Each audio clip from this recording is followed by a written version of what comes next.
Hi, this is Swati Dikshit. Please subscribe to India Glitz. ఇప్పుడు corona నా దేవత అంటే దేవత కరుణించి ఒకవేళ కరోనా వస్తే అప్పుడు చచ్చిపోతే వచ్చే జన్మలో కరోనా వైరస్ అయిపోతాం. నా పెళ్ళం దెయ్యం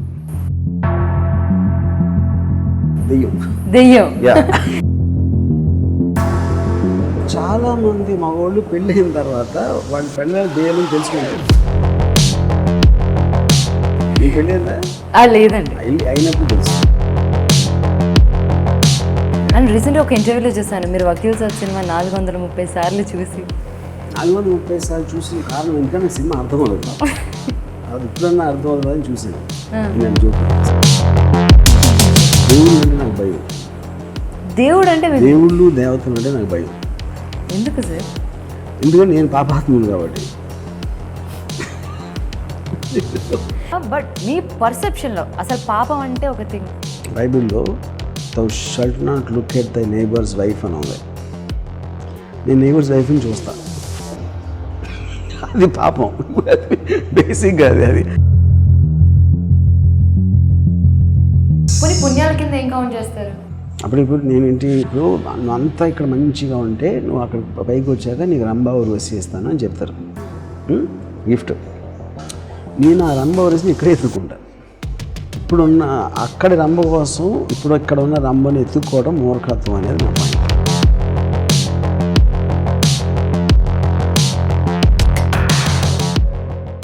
hi, hello, welcome to India glitz. ఈరోజు మనతో పాటు ఉన్న గెస్ట్ ఎవరంటే, ఆయన మాటలు కొంచెం హార్డ్గా కనిపించినా కూడా ఆయన నిజంగా చాలా మంచి మనిషి. సో నేను చాలా ఈగర్గా వెయిట్ చేస్తున్నాను ఒక క్రేజీ ఇంటర్వ్యూ కోసం. ఇప్పటికే అర్థమై ఉంటుంది, మన రామ్ గోపాల్ వర్మ గారు మనతో పాటు ఉన్నారు.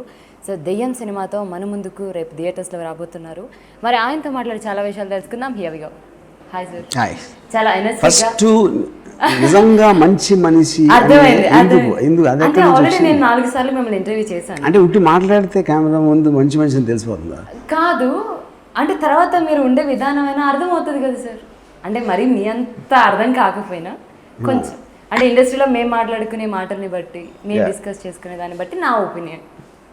Okay, so first of all చాలా ఎనర్జీగా హ్యాపీగా కనిపిస్తున్నారు కాబట్టి, సో అలానే ఉన్నారని అనుకుంటాం. మేమే మీ వేలోకి వచ్చేస్తున్నాం. సో ఫస్ట్ ఆఫ్ ఆల్ రేపు థియేటర్స్లోకి దెయ్యం సినిమా రాబోతుంది. ట్రైలర్ చూసాం, చాలా ఇంట్రెస్టింగ్గా ఉంది.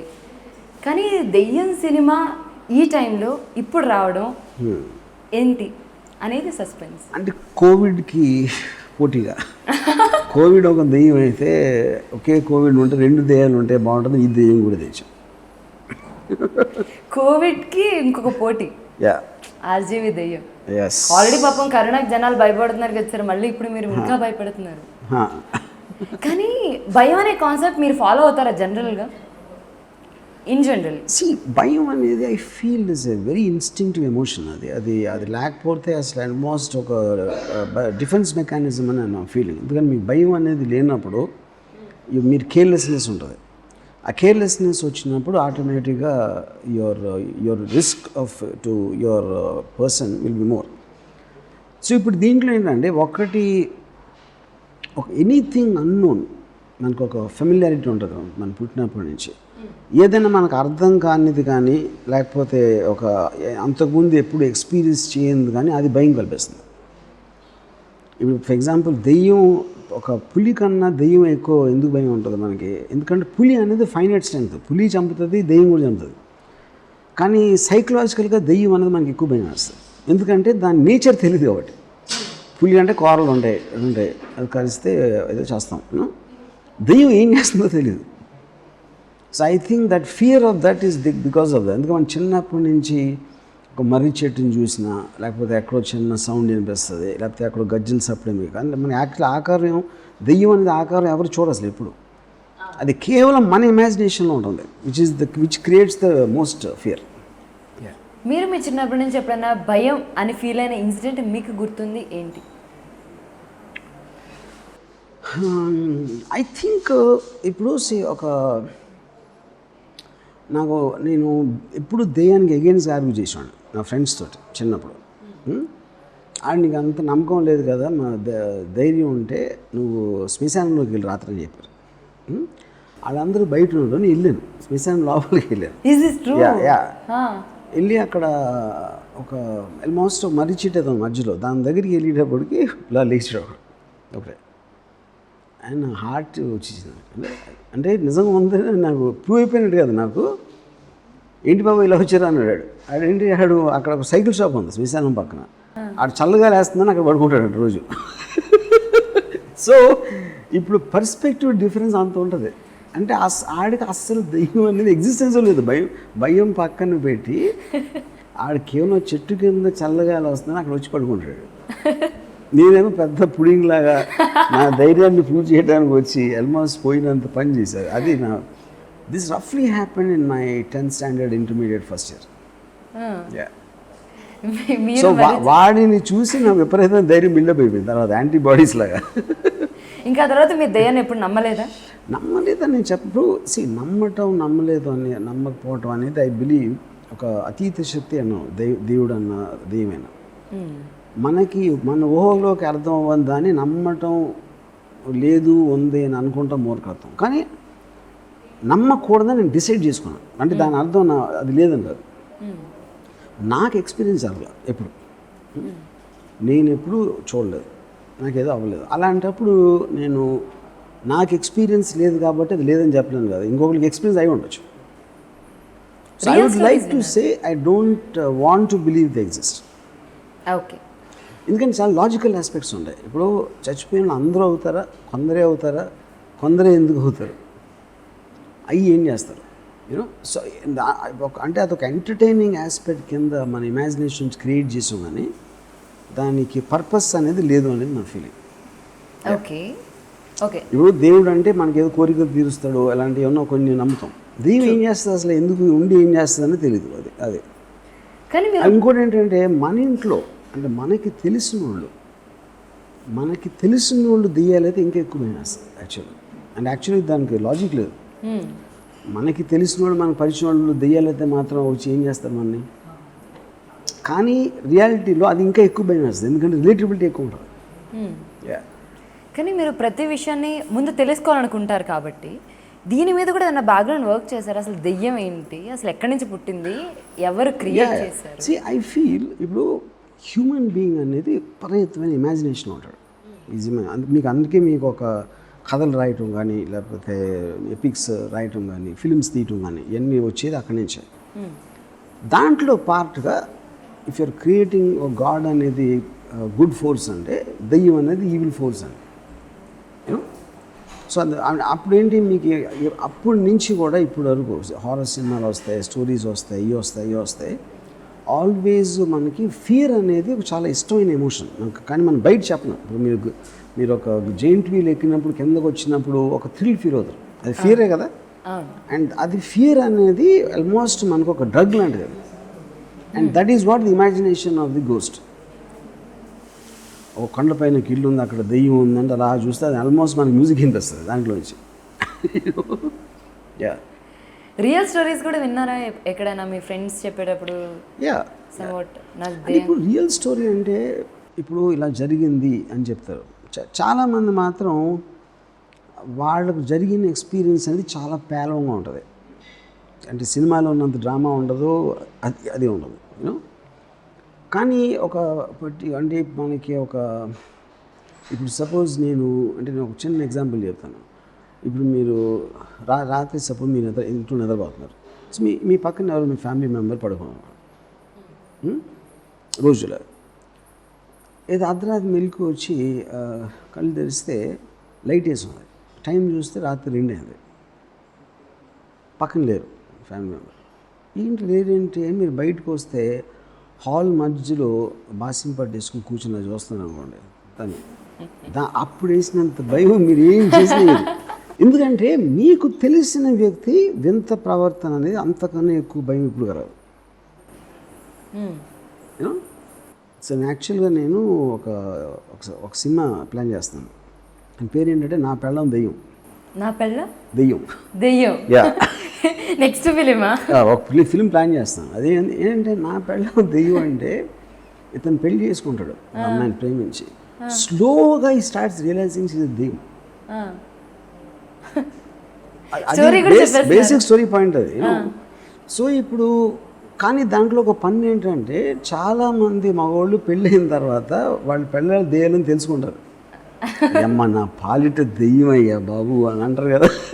అంటే దాంట్లో ఒక చిన్న డబుల్ మీనింగ్ ఉంది. ఆ లైన్ని తీసుకొని సినిమా తీసేస్తారు. మీరు కూడా అలా ఫీల్ అయ్యారా రియల్ లైఫ్లో? ఫీల్ అయ్యారు? పెళ్ళైన ఎవరైనా ఫీల్ అవుతారు వితౌట్ ఎక్సెప్షన్. మాకు ఎవరైనా కూడా ఫీల్ అవుతున్నారు. భార్య కూడా భర్త గురించి ఫీల్ అవ్వచ్చు. పెళ్ళైన వాళ్ళు 95% అవతల వ్యక్తి దెయ్యంలాగా ఫీల్ అవుతారు. దెయ్యంలాగా పట్టిందే బాబు ఎన్నిసార్లు నీకు పెళ్ళైందా? లేదండి. అయినప్పుడు తెలుస్తుంది. అప్పుడు మళ్ళీ కలుద్దాం. అంతే అంటారా? పెళ్ళైన 6 months కలుద్దాం. అప్పుడు రియల్ ఎక్స్పీరియన్సెస్ ఏంటి, ఎలా అనుకుంటున్నారు? అప్పుడే చెప్తారు ఆ రోజు ఆ జీవి చెప్పాడు ఏం లేవు అని. ఓకే. అండ్ మీరు ఎలాగో ఉగాది వచ్చింది, జాతకాలు పంచాంగాలు ఇవి నమ్ముతారా? ఇప్పుడు జాతకాలు చెప్పేవాడు అందరూ చూడండి అన్నీ చెప్తారు, ఏదేదో చెప్తారు. పెద్ద పెద్ద ఈవెంట్ కరోనా వైరస్ వస్తుందని ఒక్కడు చెప్పలే, సునామీ వస్తుందని ఒక్కడు చెప్పలేదు.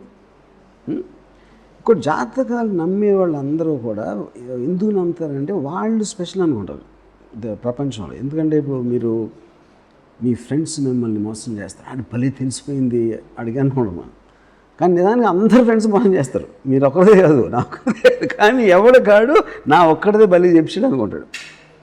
సో వాడు 10 చెప్పాడు అనుకోండి విషయాలు, మీకు ఆ 10లో 5-6 కరెక్ట్ అయితే మిగతా 4ని మీరు ఇగ్నోర్ చేస్తారు, వదిలేస్తాం. కానీ 10లో ఎవడో 6 అందరికీ కరెక్ట్ అవుతాయి. వేరే రే. సో బేసిక్లీ నమ్మటానికి ఇప్పుడు నాకు ఒక టారో కార్డ్ రీడర్ చాలా ఫేమస్ బాలీవుడ్లో ఒక ఆవిడ ఉన్నారు. నాకు చెప్తానని ఏకతా కపూర్ ఏమిందండి, నా ఫ్యూచర్ నాకు తెలియదు, I don't want know my future అని చెప్పి. వాళ్ళు చెప్పగలుగుతారా లేదా పక్కన పెట్టండి, నాకు నా భవిష్యత్తు నాకు ఇష్టం లేదు. ఎందుకంటే అది మార్చను, అది మారిస్తే ఒకవేళ మార్చగలిగితే నాకు తెలిస్తే అప్పుడు నా భవిష్యత్తు ఎట్లా అవుతుంది? నేను మార్చలేనప్పుడు నాకు ఎందుకు తెలియాలి? ఇప్పుడు అది మంచి అయితే సర్ప్రైజ్గా రానివ్వండి, చెడైతే ఇప్పటి నుంచి ఎందుకు టెన్షన్ నాకు?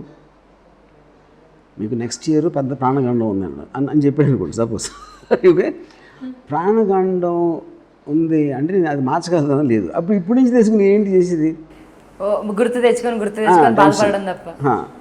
సో లేదు, మీకు అది పెద్ద ఒక మంచి జరగబోతుంది, అది జరిగినప్పుడు చూద్దాం, లేకపోతే దాన్ని ఎక్స్పెక్ట్ డిసప్పాయింట్ అవ్వడం కన్నా. So I don't want to know the future అని చెప్పాను. Forget about whether she can say it or not. And రీసెంట్గా ఒక ఇంటర్వ్యూలో చూసాను, మీరు వకీల్ సాబ్ సినిమా 430 సార్లు చూసి అందులో ఏ ఎలిమెంట్ని గుర్తించి మీరు అన్నిసార్లు ఇంట్రెస్టింగ్గా చూసారని నాకు తెలుసుకోవాలనిపించింది. 430 సార్లు చూసిన కారణం ఎందుకంటే నాకు సినిమా అర్థం అవ్వలేదు, అది ఇప్పుడన్నా అర్థం అవుతుందని చూశాను. నేను జోకింగ్. అర్థమైంది. 430 సార్లు మీరు రోజు మొత్తం చూస్తూ కూర్చున్నా కూడా కాన్సి. అంటే నేను దెయ్యంలాగా అన్ని థియేటర్లు తిరిగాను అలా ఫాస్ట్గా వెళ్ళి. ఓకే, మీరు సూపర్ మ్యాన్ లాగా ఎగరారా? సూపర్ మ్యాన్ కాదు. సో అలా చూసారు. కానీ ఈ టైంలో మీరు వకీల్ సాబ్ సినిమా టైంలోనే మరి దేని సినిమాతో వస్తున్నారు? ఈ సినిమా ఏ సినిమా అనుకోకుండా అలా జరిగిపోతుంది. మీరు నిజంగా చూసారు ఇప్పుడు చెప్పండి వకీల్ సాబ్ సినిమా? చూడలేదు, టైం దొరకలేదు. I just don't watch films that much. Okay, మీకు దెయ్యాల సినిమాలో ఇంట్రెస్టింగ్ అనిపించిన మూవీ ఏంటి ఇప్పటి వరకు టిల్ ద డే? నా ఆల్ టైమ్ ఫేవరెట్ ఫిలిం మాత్రం ఎగ్జార్సిస్ట్, 1973 హారర్ ఫిల్మ్, విండా బ్లేయర్ది, అదొకటి. తర్వాత Paranormal Activity 3rd part. And some అంటే ఉన్నాయి ఇంకా, it's not like it's not there. And దోగ జమీన్కి నీచే అనే ఒక సినిమా వచ్చింది, రామ్సే బ్రదర్స్, అదొకటి. ఓకే, మీరు అసలు సినిమా తీస్తున్నారంటే అది ఏ జోనర్ అయినా కానీ ఒక స్పెషల్, ఒక యూనిక్నెస్ ఉంటుందని ఎక్స్పెక్ట్ చేస్తారు ఆడియన్స్ పాయింట్ ఆఫ్ వ్యూలో. ఖచ్చితంగా ఆయన ఏ జోనర్ తీసుకున్నా కూడా ఇందులో ఒక స్పెషల్ ఎలిమెంట్ ఆర్ ఒక స్పెషల్ థింగ్ కొత్తగా ఏమైనా చూపించబోతున్నారు అని అనుకుంటారు. సో ఈ దెయ్యం సినిమాలో మీరు కొత్తగా ప్రజెంట్ చేస్తున్నాను అని అనిపిస్తుంది. I feel one main thing ఏంటంటే ఒక ఎప్పుడైనా మీరు ఒక భయంకరమైన ఆకారాన్ని చూస్తే భయపడి పారిపోతారు. కానీ మీరు ప్రేమించిన ఒక ఫాదర్ తన డాటర్ని అమితంగా ప్రేమిస్తాడు, ఆ డాటర్కి ఏదో అవుతుంది, డాక్టర్ ఇది వింతగా ప్రవర్తిస్తుంది, అలాంటిది వచ్చినప్పుడు మీరు ప్రేమించిన వ్యక్తి దగ్గర నుంచి మీరు పారిపోలేరు. That is the concept of దెయ్యం. కానీ ఈ మధ్య ఆర్జీ గారు కొంచెం ఎమోషనల్లీ ఎక్కువ కనెక్ట్ అవుతున్నారు సినిమాలతో. నేను ఎప్పుడూ ఎమోషనలే. యా, ఇది ఒకసారి మళ్ళీ నేను ఎప్పుడూ ఎమోషనలే, కానీ ఎమోషన్స్ నేను కంట్రోల్ చేస్తాను. నేను దానికి నన్ను కంట్రోల్ చేయనివ్వను. బట్ దీనిలో ఒక కోర్టు సీన్ కూడా ఉన్నట్టుంది కదా ట్రైలర్లో. సో కొంపదీసి దయ్యాన్ని కోర్టులో నిలబెట్టేలా ఏమన్నా? ఎస్, సీరియస్లీ నేను జస్ట్ అనుకున్నా, అంటే కొంపదీసి ఏమన్నా దయ్యాన్ని తీసుకొచ్చి కోర్టులో నిలబెట్టి ఏమన్నా చెప్పిద్దాం అనుకుంటున్నారా? యా, కొంచెం నిజంగానే. అది చూడండి, సినిమా చూడండి అని అంటున్నారు, కోర్టులో దయ్యాన్ని నుంచోబెట్టాను అంటున్నారు, చెప్పినట్టుగా చెప్తున్నారు మీరు. అది కూడా చెప్పేస్తే ఇంక సినిమా చూడటం. అండ్ మామూలుగా ఒక్కొక్క జోనర్లో కొన్ని థింగ్స్ అనుకుంటాం. ఇప్పుడు ఈ జోనర్ అయితే ఈ ఎలిమెంట్స్ కంపల్సరీ పర్ఫెక్ట్గా ఉండాలి, ఇవి ఎక్కడ మిస్ అవ్వకూడదు, ఆడియన్స్ అటెన్షన్ని గ్రాప్ చేయడానికి ఇవి మిస్ అవ్వకూడదు, ఇవి కంపల్సరీ ఉండాలని. సో మీరు ఈ హారర్ జోనర్లో తీసుకున్నప్పుడు మీరు కంపల్సరీ ఇవి పర్టికులర్లీ ఇవి కరెక్ట్గా ఉండాలి అని ఫాలో అయ్యే థింగ్స్ ఏంటి? ఐ థింక్ ఇప్పుడు హారర్ సినిమాలో టెక్నికల్ ఆస్పెక్ట్లో కెమెరా మూమెంట్ కానీ ఎడిటింగ్ ఆస్పెక్ట్ అనేది చాలా ప్లే చేస్తారు. ఎందుకంటే మీరు లిటరల్గా ఆడియన్స్ని మ్యానిపులేట్ చేస్తున్నారు. వాళ్ళు ఏం థింక్ చేయాలి, ఏం ఫీల్ అవ్వాలి, ఎనీ పాయింట్ ఆఫ్ టైంలో మీకు డైలాగ్ హెల్ప్ అనేది చాలా తక్కువ ఉంటుంది. టోటల్ మీడియం మీద డిపెండ్ అవుతుంది అది, సౌండ్ ఎఫెక్ట్స్ కానీ ఇది కానీ నేను. సో దాంట్లో ఐ ఫీల్ ఒక అంటే అంటే హారర్ సినిమాకి జనాలు రావటానికే భయపడటానికి వస్తారు, కథ చూడడానికి రారండి. సో ఎంత కథ ఉండాలి, ఎంత టెక్నికల్ ఆస్పెక్ట్ ఉండాలి అనేది బ్యాలెన్స్ చేయటం అనేది కొంచెం has to be very very tricky అది. అండ్ టెక్నికల్లీ ఎప్పుడు ఏదో ఒక మ్యాజిక్ కనిపిస్తూ ఉంటుంది. సో ఈ సినిమాలో హారర్ కంటే టెక్నికల్ ఇంకా ఎక్కువ స్కోప్ ఉంటుంది, మనం ప్రజెంట్ చేయడానికో చూపించడానికో, షార్ట్స్ అవ్వచ్చు, ఫ్రేమ్స్ అవ్వచ్చు, what ever it mean. So ఇందులో మీరు టెక్నికల్ వైజ్ ఏమైనా ఎక్స్పెక్ట్ చేయొచ్చా? ఐ కాంట్ సే అంటే ఒక స్పెసిఫిక్ థింగ్ అని నేను చెప్పలేను, but horror film by definition will have lot of technique. And ఇప్పుడు ప్రెసెంట్ ట్రెండింగ్లో ఉన్న ఇష్యూ, సో టికెట్స్ రేట్స్ గురించి జరుగుతూ ఉంది. సో ఇప్పుడు వకీల్ సాబ్ అవ్వచ్చు, హై బడ్జెట్ పెట్టాము, మేము రేట్ పెంచుతామంటే అక్కడ ఏపీలో ఒప్పుకోలేదు, ఇప్పుడు రేట్స్ పెంచడానికి కానీ ఇలా సమ్ ఇష్యూస్ జరుగుతున్నాయి. సో దీని గురించి మీకు? నాకు గవర్నమెంట్ ఆస్పెక్ట్లో ఎందుకు టికెట్స్ పెంచుతారు అని నాకు అసలు అవగాహన లేదు, దాని గురించి నాలెడ్జ్ లేదు. So I can't comment. And ఈ సినిమా duration 1 hour 38 minutes. Yeah, something అది 140. బట్ అంటే ఇప్పుడున్న టైంలో థియేటర్కి ఇప్పుడు ఇంకొంచెం పాస్ట్ 15-20 days నుంచి జనాలు కొంచెం ఎక్కువ భయపడుతున్నారు. సో సెకండ్ వేవ్ అని ఎక్కువ క్రియేట్ అవుతుందని చాలా సినిమాలు పోస్ట్పోన్ కూడా అవుతున్నాయి. ఈ టైంలో 1 hour 38 minutesకి మనమేం టికెట్ ప్రైస్ తగ్గించలేం. సో బేసిక్ మినిమం అయితే కంపల్సరీ పెట్టాలి. సో ఆ బేసిక్ రేట్ పెట్టినప్పుడు 1 hour ఒక 1.5 hour ఫిల్మ్ కోసం ఇప్పుడు జనాలు థియేటర్కి వచ్చి ఆ ఎక్స్పీరియన్స్ని ఇంట్రెస్టింగ్గా చూడడానికి రెడీగా ఉన్నారంటారు? అలా అనుకోకపోతే రిలీజ్ చేయండి, అది రేపు తెలుస్తుంది అది. సో అంతే. అండ్ ఓటీటీకి వెళ్దామని అనుకోలేదా మీరు ఈసారి? It doesn't make a difference. ఓటీటీకి ఎలాగో వెళ్తాం కదా తర్వాత, అంటే ఇప్పుడు దీనికి వెళ్ళాలా దానికి వెళ్ళాలా అనేది కాదు, రెండింటికి వెళ్తాం. కానీ నేను ఫ్యూచర్ మళ్ళీ మీ దగ్గర నుంచి ఒక సినిమా, ఓ 4 songs, అందులో ఒక ఐటెం సాంగ్, ఒక 4 ఫైట్ సీన్స్, ఈ ఆస్పెక్ట్లో సినిమా ఎక్స్పెక్ట్ చేయొచ్చా? Not really. కమర్షియల్ అంటే masala film, I don't fully ఒక లవ్ అది నేను కన్విక్షన్తో చేయలేను. దేంతో? కన్విక్షన్తో చేయలేను, అంటే ఆ జానర్లో నాకు ఇంట్రెస్ట్ పోయింది అసలు. ఇన్ ఫ్యూచర్ కూడా అసలు ఎక్స్పెక్ట్ చేయను. మళ్ళీ మనం ఒకప్పుడు చూసేవాళ్ళం కదా, నాగమ్మ అవ్వచ్చు, దేవత అవ్వచ్చు, కొన్ని డివోషనల్ ఓరియంటెడ్తో మిక్స్ అయిన ఫిలిమ్స్ ఈ మధ్య కాలంలో రావట్లేదు. ఇన్ ఫ్యూచర్ మళ్ళీ మీ దగ్గర నుంచి ఓన్లీ దెయ్యాలు, గొడవలు, కొట్లాటలు. దేవుళ్ళు అంటే నాకు భయం. దేవుళ్ళు దేవతలు అంటే నాకు భయం. ఎందుకు సార్? ఎందుకంటే నేను పాపాత్ముడు కాబట్టి.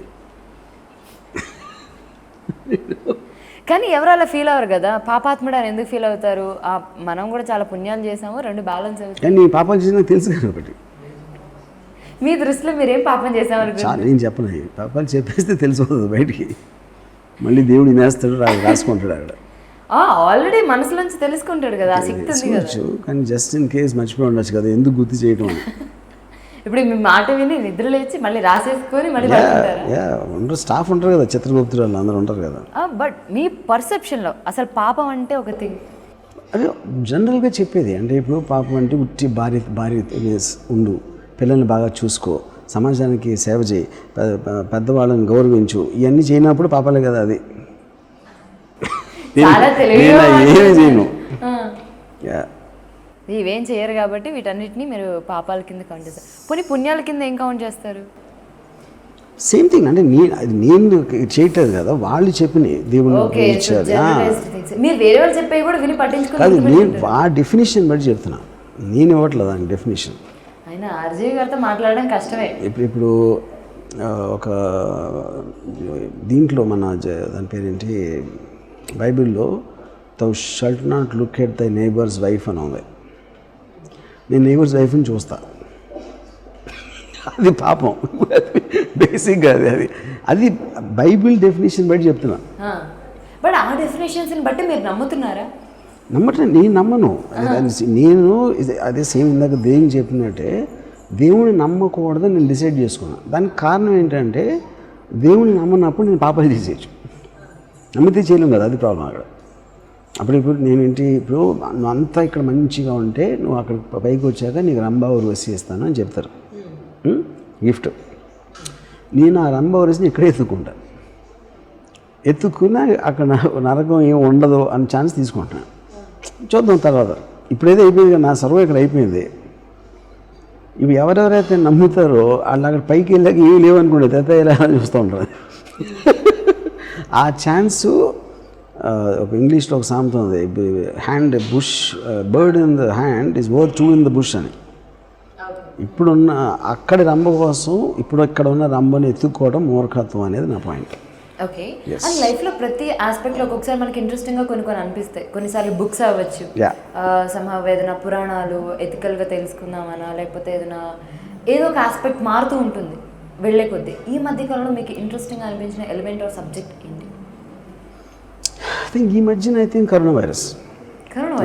Because it has change the entire world. అంటే ఒక చిన్న ఆర్గానిజము, దానికే అది కాన్షియస్గా ఎలైవ్ అనేది తెలియని ఒక క్రిమి వచ్చి మొత్తం ఇంత అడ్వాన్స్డ్ వరల్డ్ని ముప్పు దీపాలు పెట్టిందండి. I love that. ఇప్పుడు నేను కరోనా భక్తుని అయిపోయాను. కరోనా భక్తులు ఎందుకంటే ఏది ఎక్కువ పవర్ఫుల్ అయితే నేను నా పార్టీ అక్కడ మారుస్తాను. అంటే కొన్ని రోజులు కరోనా పోతే పార్టీ కూడా అంతే అంతే అంతే. ఓ, మీరు ఎప్పుడు ట్రెండింగ్లో ఉంటారు. నేను ట్రెండింగ్లో ఉన్న ఫాలో అవుతాను, ట్రెండింగ్లో ఉన్న వాటిని ఫాలో అవుతారు కాబట్టి మీరు ట్రెండింగ్లో ఉంటారు. ఓకే.